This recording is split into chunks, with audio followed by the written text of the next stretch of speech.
السلام علیکم ناظرین، آپ یوٹیوب چینل شاکر محمود آبان دیکھ رہے ہیں۔ آج جیل ٹرائل کی بات کرتے ہیں۔ آج بڑا ہی عجیب دن تھا۔ آج عمر سرفراز چیمہ کی درخواست ضمانت پر جو ہے وہ پروسیکیوشن نے دلائل دیے، لیکن میں حیران اس لیے تھا کہ آج ریکارڈ نہیں آیا تھا، آج تفتیشی افسر نظر نہیں آ رہا تھا، لیکن اس کے باوجود پروسیکیوٹر نے عدالت میں دلائل دیے اور دلائل کے بعد جو ہے وہ عدالت نے فیصلہ سنا دیا، اور فیصلہ جو ہے وہ عمر سرفراز چیمہ کے حق میں تھا۔ عدالت نے عمر سرفراز چیمہ کی 1 لاکھ روپے کے 2 مچلقوں کے عوض جو ہے وہ ضمانت منظور کر لی۔ اب یہ مقدمہ کیا ہے یہ میں آپ کے سامنے رکھوں گا۔ عدالت میں سماعت کیا ہوئی، کتنی دیر پروسیکیوشن نے جواب دیے، اور پھر اس کے بعد 768 مقدمہ نمبر ہے، اور اس کے 768 ٹکڑے کیے عمر سرفراز چیمہ کے وکیل ایڈوکیٹ حسن شاہ نے۔ بڑے زبردست دلائل دیے، وہ میں آپ کے سامنے رکھتا ہوں۔ سب سے پہلے بات کرتے ہیں 768 مقدمہ یہ ہے کیا۔ شادمان تھانہ جلانے کا یہ مقدمہ ہے، اور اس مقدمے کے الزام میں میاں محمود الرشید کی پہلے ضمانت جو ہے وہ کینسل ہو چکی ہے۔ عمران خان کی ضمانت بھی اسی مقدمہ میں جو ہے وہ کینسل ہوئی، اور اس کے بعد جو ہے عمر سرفراز چیمہ کی آج درخواست ضمانت پر فیصلہ ہونا تھا، تو عدالت میں جو ہے وہ دلائل کا آغاز ہوا۔ پروسیکیوشن کی جانب سے دلائل کا آغاز کیا گیا، اور یہ دلائل جو ہیں مختصر تھے، جامع تھے، لیکن 5 منٹ کے اندر اندر زیادہ سے زیادہ کر لیں، 6 کر لیں، 7 کر لیں، تو یہ دلائل جو ہے وہ ختم ہو گئے۔ اب آپ خود اندازہ لگائیں کہ 5 سے 7 منٹ کے دلائل کے لیے جو ہے وہ پروسیکیوشن نے، تفتیشی افسران نے، اس سارے سسٹم نے 2 سال سے زائد جو ہے وہ اس مقدمے کی سماعت نہیں ہونے دی۔ یعنی سماعت ہوتی تھی، ملتوی ہو جاتی تھی، اس میں بحث ہوتی تھی، پھر کیس جو ہے وہ لٹک جاتا تھا، اور بالآخر 2 سال کے بعد پروسیکیوشن کے 5 منٹ کے دلائل، 5 سے 7 منٹ کے دلائل جو ہے وہ مکمل ہوئے۔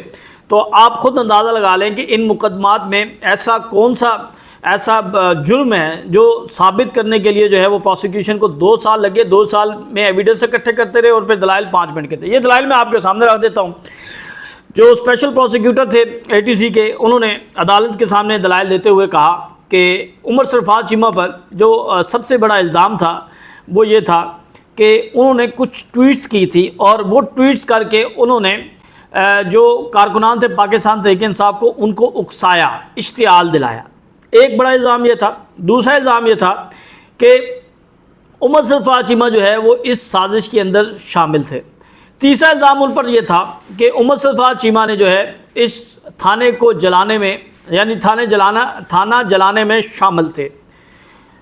چوتھا ان کے اوپر یہ الزام تھا کہ وہ اس سارے معاملے میں وہ ملوث پائے گئے ہیں، اور ڈیورنگ انویسٹیگیشن ان کی انوالومنٹ ثابت ہوئی ہے۔ وہ جو 9 مئی کی سازش ہم نے بیان کی تھی، اس 9 مئی کی سازش کے وہ 2 سلطانی گواہ، 2 نگینے، انہوں نے عمر سرفراز چیمہ کا کہا کہ عمر سرفراز چیمہ جو ہیں وہ اس جرم میں شامل ہیں۔ تو انہوں نے کہا کہ جو ان کی جانب سے یہ دلائل دیے گئے، ان کے وکلا کی جانب سے، کہ سپریم کورٹ جو ہے وہ یہ ججمنٹ دے چکی ہے، تو یہ ججمنٹ جو ہے وہ عمر سرفراز چیمہ کے معاملے میں جو ہے وہ فعال نہیں کرتی۔ اور اس کے بعد پھر انہوں نے کہا کہ جو سب سے بڑا الزام لگایا، انہوں نے کہا کہ اگر عمر سرفراز چیمہ کی ضمانت ہو جاتی ہے تو عمر سرفراز چیمہ جو ہیں وہ ٹرائل پر اثر انداز ہو سکتے ہیں۔ عمر سرفراز چیمہ جو ہے وہ ٹرائل جو ریکارڈ ہے اس میں ٹیمپرنگ کر سکتے ہیں۔ عمر سرفراز چیمہ جو ہیں وہ گواہان پر اثر انداز ہو سکتے ہیں۔ یعنی عمر سرفراز چیمہ جو ہیں وہ ان تمام معاملات میں اس ٹرائل پر اثر انداز ہوں گے، تو اس لیے ان کی ضمانت مسترد کیے جانا جو ہے وہ ضروری ہے۔ میں یہ سمجھتا ہوں کہ 2 سال کے بعد بھی اگر پروسیکیوشن مخالفت کری اور پروسیکیوشن کو یہی کہنا پڑ رہا ہے کہ وہ اثر انداز ہوں گے، تو یہ تو پھر سارے جانتے ہیں کہ کون اثر انداز ہو رہا ہے اور کون اثر انداز نہیں ہو رہا۔ یہ ساری چیزیں جو ہیں وہ آپ کے سامنے ہیں۔ اور پھر انہوں نے اپنے یہ دلائل مکمل کرتے ہوئے کہا کہ میری عدالت سے یہ استدعا ہے کہ عدالت جو ہے وہ عمر سرفراز چیمہ کی ضمانت مسترد کرے۔ اس کے بعد جو ہیں عمر سرفراز چیمہ کے وکیل ایڈوکیٹ حسن شاہ نے جو ہے وہ دلائل کا آغاز کیا، اور انہوں نے بتایا کہ یہ ساری سازش تھی کیا۔ پھر جو سب سے اہم انہوں نے نقطہ رکھا، کچھ چیزیں انہوں نے سامنے رکھی۔ انہوں نے کہا جی یہ جو ٹویٹس جس کے اوپر ریلائے کر رہی ہے پروسیکیوشن، انہوں نے ٹویٹس عدالت کے سامنے رکھے، پھر انہوں نے یہ ریکارڈ رکھا۔ انہوں نے کہا کہ اس وقت بھی عمر سرفراز چیمہ کے نام سے 5 اکاؤنٹس ہیں وہ ٹویٹر پر ابھی بھی فعال ہیں، ابھی بھی چل رہے ہیں، جو پاکستان تحریک انصاف کی فیور میں بھی ہیں اور کہیں پر بھی پاکستان تحریک انصاف کی مخالفت میں بھی بات کر رہے ہوتے ہیں۔ تو کیا عمر سرفراز چیمہ جو ہے وہ جیل سے 5 ٹویٹر اکاؤنٹ چلا رہے ہیں اور جیل حکام ان کی معاونت کرتے ہیں یا ان کو فیسیلیٹیٹ کرتے ہیں، وہ موبائل دیتے ہیں کہ وہ ان ٹویٹر اکاؤنٹس کو چلائیں؟ انہوں نے کہا کہ جو پروسیکیوشن نے دلائل دیے ہیں اس کے اندر کوئی ایک ایویڈنس یہ ثابت نہیں کر سکتا کہ جو ٹویٹس ہوئے وہ عمر سرفراز چیمہ کے اکاؤنٹ سے ہوئے۔ عمر سرفراز چیمہ کا کہ جو اکاؤنٹس دیے گئے ہیں وہ تو ان کے ہیں ہی نہیں، پھر نہ ہی ان کا کوئی فرانزک ہے۔ پھر قانون سب سے بڑا جو ثبوت مانگتا ہے وہ یہ ہے کہ کیا عمر سرفراز چیمہ سے ریکوری کی گئی، وہ ٹویٹس کرتے ہوئے کسی نے دیکھا، یا وہ ٹویٹس جو ہیں وہ ان سے منسوب کیے جا رہے ہیں، ان کا فرانزک ہوا، ان کی ویریفیکیشن ہوئی، وہ ویریفائڈ ہے۔ اب یہاں پر جو ہے وہ پھر تلخ جملوں کا تھوڑا سا تبادلہ بھی ہوا۔ جو پروسیکیوٹر تھے وہ بار بار آرگیو کر رہے تھے، بار بار بیچ میں لقمہ دینے کی کوشش کر رہے تھے، تو جیسا ہم نے فرمایا کہ آپ نے اپنے آرگومنٹس دیے، یہ خاموش رہے۔ اب آپ جو ہیں ان کے آرگومنٹ سنیں، آپ کو پورا مکمل موقع دیا گیا، آپ نے اپنے دلائل دے دیے ہیں۔ پھر اس کے بعد انہوں نے دوسری جو بات رکھی، انہوں نے کہا کہ جی عمر سرفراز چیمہ پر یہ الزام لگایا گیا ہے کہ وہ تھانہ جلانے میں ملوث ہیں، وہاں پہ موجود تھے۔ تو انہوں نے کہا کہ آپ اس کا جو ہے وہ جیو فینسنگ کروا لیں۔ عمر سرفراز چیمہ تو اس وقت اس سارے سانے کے دوران یہ جو معاملہ ہوا وہ تو جائے وقوع پر موجود ہی نہیں تھے، اور اس کے شواہد موجود ہیں، اس کا ریکارڈ موجود ہے۔ تو یہ سب سے بڑی بدنیتی اور جھوٹ یہ ہے کہ عمر سرفراز چیمہ وہاں پر موجود تھے۔ انہوں نے کہا جی ہم یہ چیز ثابت بھی کر سکتے ہیں، اور حکومت سے ہم یہ چیلنج کرتے ہیں، پولیس کو ہم چیلنج کرتے ہیں کہ وہ جیو فینسنگ کروائے اور اس وقت عمر سرفراز چیمہ کی لوکیشن کے حوالے سے بتا دے۔ پھر انہوں نے کہا کہ جو عمر سرفراز چیمہ کے اوپر اکسانے کا یا سازش کا الزام لگایا جا رہا ہے، تو انہوں نے کہا کہ ابھی 1.5 ماہ پہلے سپریم کورٹ آف پاکستان کی ججمنٹ آئی ہے جس میں اعجاز چودھری کے فیصلے میں عدالت نے کہہ دیا ہے کہ اکسانا یا سازش کا یہ معاملہ ٹرائل میں طے ہوگا، اور اس سطح پر اس سٹیج پر ہم اس لیے ان کی ضمانت نہیں روک سکتے کہ یہ جو ہے وہ سازش کریں گے یا سازش کی ہے یا اکسایا ہے، یہ تو ٹرائل میں چیزیں طے ہونی ہیں، تو اس سے پہلے کیوں ضمانت جو ہے وہ آپ روک سکتے ہیں۔ اس کے بعد انہوں نے کہا کہ جو ان کے ٹویٹس ہیں وہ اس حوالے سے انہوں نے اعجاز چودھری کی ضمانت کا حوالہ بھی دیا، اور انہوں نے کہا کہ میرے موکل کے نام سے آج بھی جو ہے وہ اکاؤنٹ جو ہیں وہ چل رہے ہیں، اور ابھی تک کوئی ریکوری بھی نہیں ہوئی، اور یہ جو اکاؤنٹ ہے یہ تصدیق شدہ نہیں ہے۔ اور پھر اس سے متعلق جو ہے وہ بے تحاشا، یعنی انہوں نے عدالت کے سامنے جو ہے وہ متعدد ججمنٹس جو ہیں وہ عدالت کے سامنے رکھی، اور انہوں نے بتایا کہ کس طرح جو ہے وہ عمر سرفراز چیمہ کی درخواست ضمانت جو ہے وہ عدالت منظور کرے استدعا کی۔ پھر اس کے بعد جو ہے انہوں نے کہا کہ یہ جو عمر سرفراز چیمہ کے اوپر الزامات ہیں ان کے حوالے سے پروسیکیوشن کے پاس جو ہے کوئی ایک ایویڈنس نہیں ہے جس سے وہ ثابت کر سکیں کہ عمر سرفراز چیمہ جو ہے وہ شادمان تھانے کو جلانے میں جو ہے وہ ملوث تھے۔ عدالت میں جب یہ دلائل مکمل ہوئے تو مکمل ہونے کے بعد عدالت نے جو ہے وہ فوری طور پر فیصلہ سنا دیا۔ عدالت نے کہا کہ عمر سرفراز چیمہ کی درخواست ضمانت منظور کی جاتی ہے، اور عمر سرفراز چیمہ جو ہیں وہ 1 لاکھ کے 2 مچلکے جمع کروائیں، اور اس کے بعد جو ہے وہ اس مقدمے میں ان کی روکاٹ جو ہے وہ جاری کر دی جائے۔ اب عمر سرفراز چیمہ جو ہیں مجموعی طور پر ان پر 13 مقدمات جو ہیں وہ درج ہیں۔ 14 میں سے 13 مقدمات میں ان کو نامزد کیا گیا ہے، اور 4 میں ان کی ضمانت جو ہے وہ ہو چکی ہے، اور اب ان کے اوپر ابھی 9 مقدمات جو ہیں وہ باقی ہیں۔ بہرحال جب عدالت نے فیصلہ سنایا تو اس کے بعد عمر سرفراز چیمہ نے عدالت کا شکریہ ادا کیا۔ عمر سرفراز چیمہ کے وکیل کے چہرے پر مسکراہٹ تھی، ساتھ جو وکلا تھے وہاں پر کمرہ عدالت میں ان کے چہرے پر مسکراہٹ تھی، وہ باہر آئے، ان کی اہلیہ باہر بیٹھی ہوئی تھی، انہوں نے بتایا تو ان کی اہلیہ کو یقین ہی نہیں آ رہا، ان کا یہ کیسے ہو سکتا ہے کہ آپ کو انہوں نے ضمانت دے دی ہے، مجھے نہیں یقین آ رہا۔ تو انہوں نے اللہ کا شکر ادا کیا۔ اعجاز چودھری وہاں پر موجود تھے، انہوں نے مبارکباد دی، ڈاکٹر یاسمین راشد نے مبارکباد دی، پھر وہاں پر جو کارکنان اور دیگر لوگ تھے انہوں نے ان کو مبارکباد دی۔ اب اس مقدمے میں اور ایک اور مقدمہ جو ہے وہ کل ان پر جو ہے وہ دلائل ہوں گے، جس میں ڈاکٹر یاسمین راشد ہیں اور اعجاز چودھری ہیں اور میاں محمود رشید، ان کی ضمانتیں ہیں۔ اب کل دیکھتے ہیں کہ کل کیا دلائل دیتے ہیں، یا پھر کل ریکارڈ کی بات کی جاتی ہے، جیسا کہ آج میں نے بتایا کہ ریکارڈ نہیں تھا لیکن اس کے باوجود ضمانت جو ہے وہ دے دی گئی۔